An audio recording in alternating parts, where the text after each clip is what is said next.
अस्सलाम वालेकुम भाई। आज तो न्यूजीलैंड ने हिस्ट्री क्रिएट कर दी। इंडिया को उनके होम ग्राउंड में फर्स्ट टाइम किसी ने क्लीन स्वीप किया है 3-0 से। फर्स्ट टाइम पहले मतलब रिकॉर्ड ही रिकॉर्ड बना रही है न्यूजीलैंड। इस सीरीज़ में बनाए हैं उन्होंने।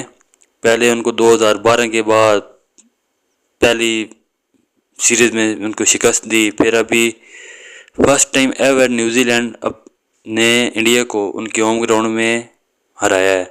इंडिया आज तक अपने होम ग्राउंड में कोई सीरीज़ क्लीन स्वीप नहीं हुई थी। सीरीज़ हारी थी लेकिन वाइट वॉश नहीं हुई थी। तो ये न्यूजीलैंड ने आज उनको हरा के ये हिस्ट्री बना दी है।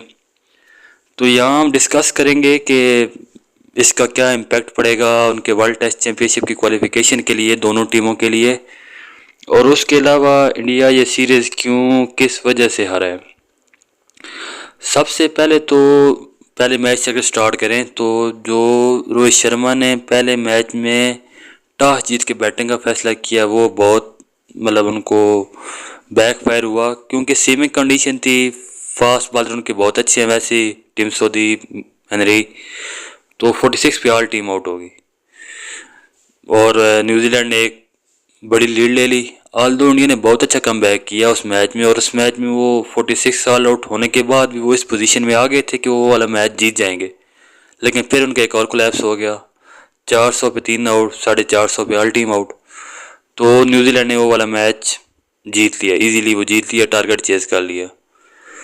उसके बाद दूसरे मैच में यही था कि एक मैच इंडिया हार गई है, कुनी हारती रहती है। पहले भी था कि पहला मैच हारी, उसके बाद कम बैक किया सीरीज जीत के।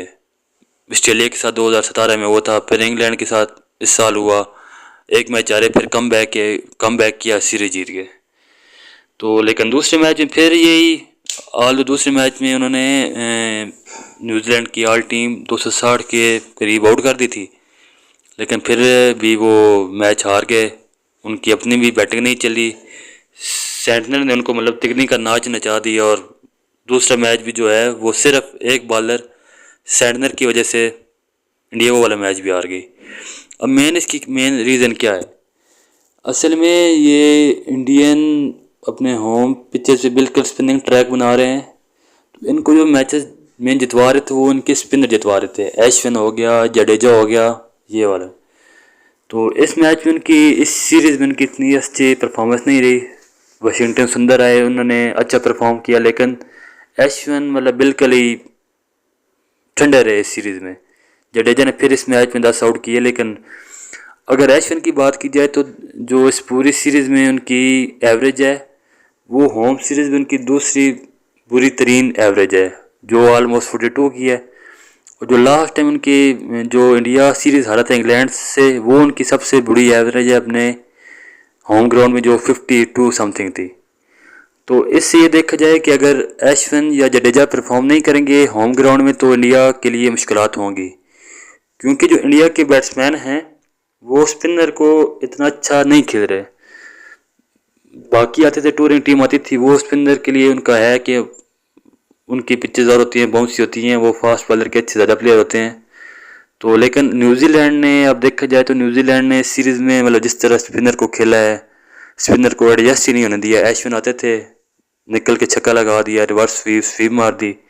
तो उन्होंने स्पिनर को बहुत अच्छा टैकल किया है। अगर यहाँ बात की जाए कोहली की, तो मतलब कोहली आई थिंक अभी उनका टेस्ट करियर ख़त्म हो गया है।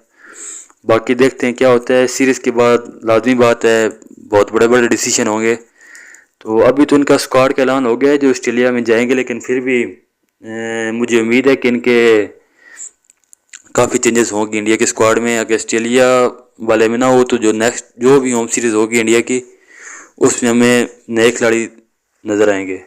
यहाँ हम बात करते हैं ऋषभ पंत की। यार मतलब वो क्या प्लेयर है। ऐसी पिचेस पे यही है कि आप अटैकिंग गेम करें। जितना आप डिफेंस पे जाएंगे आप कितना डिफेंस करेंगे यार।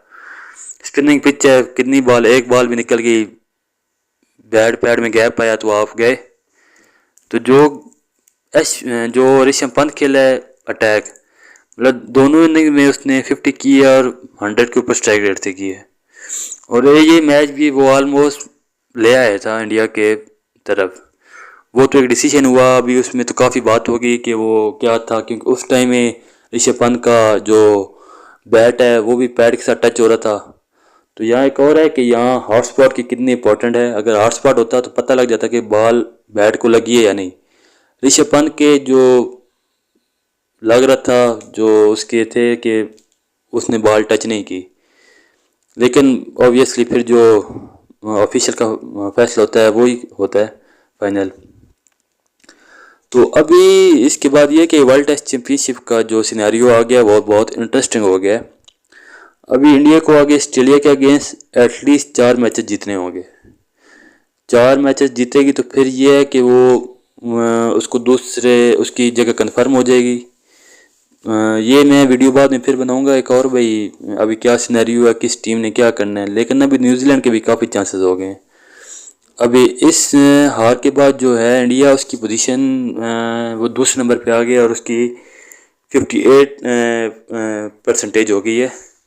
और जो न्यूजीलैंड है वो उसने फिर एक दफ़ा साउथ अफ्रीका से ऊपर आ गया और उसकी परसेंटेज 54.5 हो गई है। लेकिन न्यूजीलैंड की जो अगली सीरीज़ एक ही रह गई है, वो उसकी होम सीरीज़ इंग्लैंड के अगेंस्ट। अभी जो नेक्स्ट 2-3 मंथ हैं, जो भी सीरीज़ होंगी इनकी सब की अपनी अपनी इम्पोर्टेंट है। न्यूजीलैंड लास्ट सीरीज़ खेलेगा, इस तरह इंडिया अपनी लास्ट सीरीज़ अगली खेलेगा वर्ल्ड टेस्ट चैंपियनशिप की ऑस्ट्रेलिया के अगेंस्ट। ऑस्ट्रेलिया की उसके बाद एक और श्रीलंका के अगेंस्ट होगी। इसी तरह साउथ अफ्रीका जो इस टाइम बहुत स्ट्रॉन्ग है, उसकी 2 सीरीज़ है और दोनों होम ग्राउंड है। 2 पाकिस्तान के अगेंस्ट मैचेस हैं और 2 श्रीलंका के अगेंस्ट मैचेस हैं। तो मतलब इस टाइम कोई भी जो सीरीज़ अभी रह गई है वो कोई डेड रबर नहीं है, सारे मैचेस इंपॉर्टेंट है। तो लेट्स सी क्या होता है। लेकिन मतलब जो न्यूजीलैंड ये खेला है, जितनी न्यूजीलैंड की तारीफ़ की जाए कम है। मतलब इन्होंने बिल्कुल इंडिया को आउटक्लास कर दिया है। लेट्स सी आगे क्या होता है।